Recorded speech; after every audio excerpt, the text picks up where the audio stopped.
Ele foi observado, né, em 1939 por Levine e Stetson, um caso de uma gestante, tá, que tinha recebido o sangue do seu marido, que era compatível a BO, né, no sistema BO, porém ela teve um bebê, né, e o bebezinho dela nasceu com uma doença hemolítica muito grave, né.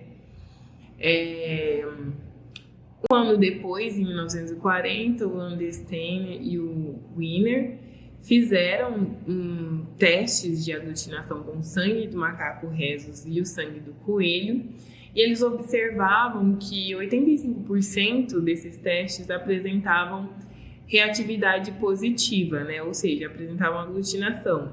Reagia, né, o antígeno do macaco com o anticorpo do coelho.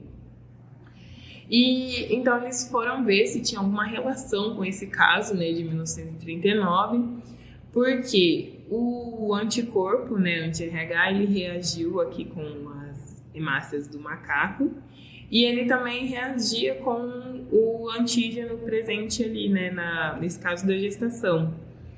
Só que eles perceberam que era diferente, tá, os antígenos aqui. O antígeno do macaco rhesus, então, ele foi denominado LW, tá? Porque foi o Landsteiner e o Wiener que descobriram.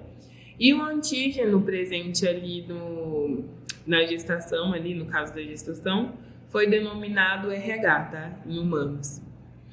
E esse grupo, ele é o segundo grupo de maior importância clínica, exatamente pelo esse fator da aloimunização e também do risco, né, de desenvolver a doença hemolítica do feto recém-nascido, tá? Esse sistema, ele surge, então, a partir, né, dos genes RHD e RHCE. O gene RHD é responsável pela produção do antígeno D e o RHCE pelos antígenos C grande, C pequeno, E grande e E pequeno. Aí aqui eu coloquei, tá, para ilustrar, para falar um pouquinho melhor para vocês sobre a doença hemolítica do feto recém-nascido. No primeiro caso ali que eu contei para vocês de 1939, aconteceu a partir da doação do sangue do marido, né? Então, o marido provavelmente era positivo e a esposa era negativa. E quando ela recebeu esse sangue do marido dela, ela acabou criando anticorpos contra o antígeno D presente nas hemácias do marido. E aí esse bebezinho que ela gerou provavelmente era positivo, né? Então ele tinha antígenos D, e aí esses anticorpos anti-D dela reagiu com o antígeno D do bebê, tá? Causando essa doença hemolítica. Aqui no caso que eu trouxe para vocês é através da gestação, tá?